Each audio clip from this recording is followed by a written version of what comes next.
ಜೈಲಲ್ಲಿರೋ ಕಾಮುಕ PT ಟೀಚರ್ಗೂ ಸಿಕ್ಕಿದೆ mobile. ಸಂತ್ರಸ್ತೆಗೆ ಜೈಲಿನಿಂದಲೇ ಕಾಲ್ ಮಾಡಿದ್ದಂತಹ ಆರೋಪಿ Matthew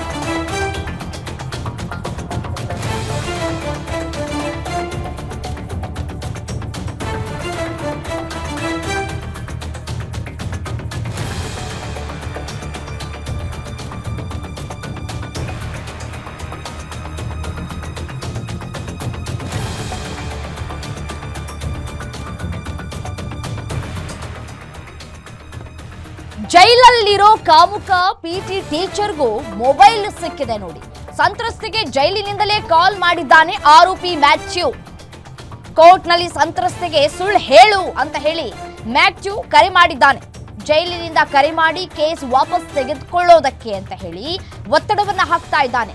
PT teacher Matthew ಕರ್ಮಕಾಂಡವನ್ನ ಬಯಲು ಮಾಡಿತ್ತು ಗ್ಯಾರಂಟಿ ನ್ಯೂಸ್.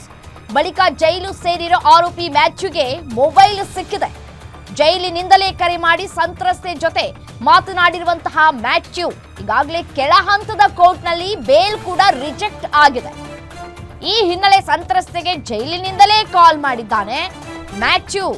ಕೋರ್ಟ್ನಲ್ಲಿ ಉಲ್ಟಾ ಸ್ಟೇಟ್ಮೆಂಟ್ ಕೊಡು ಅಂತ ಹೇಳಿ ಒತ್ತಾಯವನ್ನ ಮಾಡಿದ್ದಾನೆ. ಜಡ್ಜ್ ಮುಂದೆ ಸಂತ್ರಸ್ತೆಗೆ ಸುಳ್ಳು ಹೇಳು ಅಂತ ಹೇಳಿ ಮ್ಯಾಥ್ಯೂ ಒತ್ತಡವನ್ನ ಹಾಕ್ತಾ ಇದ್ದಾನೆ. ಜೈಲಿನಿಂದ ಕರೆ ಮಾಡಿದ್ದಾನೆ.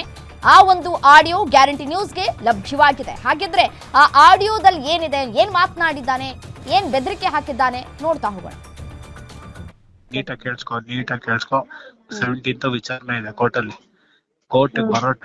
ಕೋರ್ಟ್ ಬರಂಗಿದ್ರೆ ನೀನು ಬಂದು ಅಲ್ಲಿ ಸ್ಟೇಟ್ಮೆಂಟ್ ವಾಪಸ್ ತಗೋ. ನೀನ್ ಮಿಸ್ಅಂಡರ್ಸ್ಟ್ಯಾಂಡಿಂಗ್ ಅಲ್ಲಿ ನಿನ್ ತಲೆ ಯಾರೋ ಕೆಡ್ಸಿದ್ರು ಅದಕ್ಕೆ ಹಿಂಗ್ ಮಾಡ್ದೆ ಅಂತ ಹೇಳು. ಆಮೇಲೆ ವಿಡಿಯೋ ಬಗ್ಗೆ ಹೇಳಿದ್ರೆ AI ಮುಖಾಂತರ ಮಾಡಿಸ್ತೆ ಅಂತ ಹೇಳು. ಅಷ್ಟೇ, ನಮ್ದು ಕೇಸ್ ಸಾಲ್ವ್ ಆಗುತ್ತೆ. ಅಲ್ಲಲ್ಲ, AI ಮುಖಾಂತರ ಅಂದ್ರೆ ಕೋರ್ಟ್ ಅವ್ರಿಗೆ ಕಣ್ಣಿಲ್ಲ ಅನ್ಕೋಬಿಟ್ಟಿದ್ಯಾ? ಹುಡುಗಾಟ ಆಡ್ತಿದ್ಯಾ ನೀನು? AI ಅಂತ ಗೊತ್ತಾಗುತ್ತಾ? ಮಕ್ಕು ಕುಗಿತಾರೆ, ಅದ್ ನೀನೆ ಅಂತ ಕ್ಲಾರಿಟಿ ಗೊತ್ತಾಗ್ತಿದೆ. ಅದ್ ಹೆಂಗೋ ಜಡ್ಜ್ ಒಪ್ಕೊಂತಾರೆ ಹೇಳಿ? ಈ ಕೋತಿ ಅದನ್ನ ಪ್ರೊಡ್ಯೂಸ್ ಮಾಡಿಲ್ಲ, ಅರ್ಥ ಮಾಡ್ಕೊ ಫಸ್ಟ್.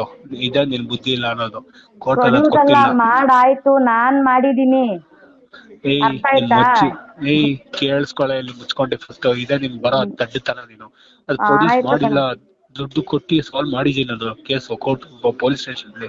ಅರ್ಥ ಮಾಡ್ಕೊ, ದಡ್ಡಿನ ತರ ಆಡ್ಬೇಡ.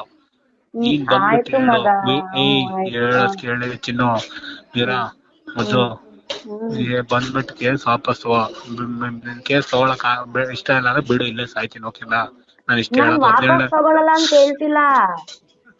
ನೀನ್ ಹೆಂಗೆ AI ಮುಖಾಂತರನೇ ಮಾಡ್ತಿದ್ರು ಅಂತ ನೀನು ಕೆಲವೊಂದು ಕಂಡೀಷನ್ ಹಾಕ್ತೀವ, ನನಗೂ ಅದೇ ರೀತಿ ಕೆಲವೊಂದು ಕಂಡೀಷನ್ ಇದೆ. ಸರಿ ಆಯ್ತು, ಒಂದ್ ಕೆಲ್ಸ ಮಾಡು, ಅದೆಲ್ಲ ಕ್ವಶನ್ ಕೇಳಲ್ಲ ಕೋರ್ಟ್ ಅಲ್ಲಿ. ಆಲ್ರೆಡಿ ಮಾತಾಡಿತ್ತು. ನೀನು ಕೇಸ್ ವಾಪಸ್ ತಗೋ, ಇಬ್ರು ಬದುಕೋಣ. ಓಕೆನಾ? ವಾಪಸ್ ತಗೊಳಕ್ ಇವತ್ ನನ್ ಕೇಳಾಯ್ತು SI ಮೇಡಮ್ ಹತ್ರ. ಕರೆಕ್ಟ್ ಆಗಿ ಕೇಳಿಸ್ಕೊ. ಅವ್ರು ಏನ್ ಹೇಳ್ತಿದಾರೆ ಅಂತಂದ್ರೆ, ಲಾಯರ್ಗಳು ಬೇರೆಯವ್ರನ್ನ ವಿಚಾರಿಸಿದಾಗ ನೀಟಾಗಿ ಕ್ಲೋಸ್ ಆಗ್ಬೇಕು ಅಂತ ರಿಜಿಸ್ಟ್ರೇಷನ್ ಮದ್ವೆ ಮಾಡ್ಕೊಂಡು ಅಲ್ಲಿಬ್ರು ಹೋಗ್ಬಿಟ್ಟು ಹೇಳ್ಬೇಕಂತೆ. ನಾವಿಬ್ರು ಮಾಡ್ಕೊಂಡಿದೀವಿ. ಪೂರ್ತಿ ಕೇಳಿಸ್ಕೊ. ಆಗಲ್ಲ ಇಲ್ಲಿ ಕಾಯ್ತವ್ರ ಬೇರೆಯವರು. ನಿನ್ ಕತೆ ಸರಿ, ಕತೆ ಅಲ್ಲ, ಇದನ್ ಮಾತಾಡಬಾರ್ದು, ಕೇಳಿಸ್ಕೋಬೋದಲ್ಲ. ರಿಜಿಸ್ಟ್ರೇಷನ್ ಮ್ಯಾರೇಜ್ ಮಾಡ್ಕೊಂಡು ಆ ಫಾರ್ಮ್ ಸಬ್ಮಿಟ್ ಮಾಡಿ ನಾವಿಬ್ರು ಮದ್ವೆ ಮಾಡ್ಕೊಂಡಿದೀವಿ ಅಂತ, ನಾವಿಬ್ರು ಇನ್ಮೇಲೆ ಚೆನ್ನಾಗಿರ್ತೀವಿ ಅಂತ ಜಡ್ಜ್ ಮುಂದೆ ಸ್ಟೇಟ್ಮೆಂಟ್ ಕೊಟ್ರೆ ಪೂರ್ತಿ ಕ್ಲೋಸ್ ಆಗೋದಂತ ಇಲ್ಲ, ತಿಂಗಳು ಹೋಗ್ತಿರುತ್ತಂತೆ ಇದು. ಸರಿ ಆಯ್ತು, ಹಂಗೆ ಮಾಡೋಣ. ಹಂಗೆ ಕ್ಲೋಸ್ ಮಾಡು. ಓಕೆನಾ? ಅದು ಸುಮ್ನೆ ಇವಾಗ ತಗೊಂಡ್ರೆ ನಾನು ಮಕ್ಕಳು ಕುಗಿತಾರೆ ಇವಾಗ ಪೊಲೀಸ್ ಅವರು. ಆಯ್ತು, 17ನೇ ತಾರೀಕು ಇದ್ದಿದ್ದ ವಿಚಾರಣೆ ಒಬ್ಬ. ನಾಳೆನೆ ಕಣೋ ಇರೋದು, ಬೇಲ್ ಇರೋದು. ನಾಳೆಗ್ ಹೋಗಿರೋದು 17ಕ್ಕಲ್ಲ. ಸರಿ ಆಯ್ತು, ನಾಳೆ ಬೇಲ್ ಇದ್ರೆ ನೋಡೋಣ. ಓಕೆ? ನಾಳೆ ಇದೆ ಬಟ್ ಅದೇ ಆಯ್ತು, ಹಂಗೆ ಮಾಡೋಣ. ಮದುವೆ ಆಗೋಣ. ಓಕೆ? ಅದೇ ಸ್ಟ್ಯಾಂಡ್ಸ್ ಅಲ್ಲಿ ಇರು. ಸರಿ, ಬಾಯ್. ಸರಿ, ಬಾಯ್. ಮಾಡ್ತೀನಿ, ನಾಳೆ ಮಾಡ್ತೀನಿ.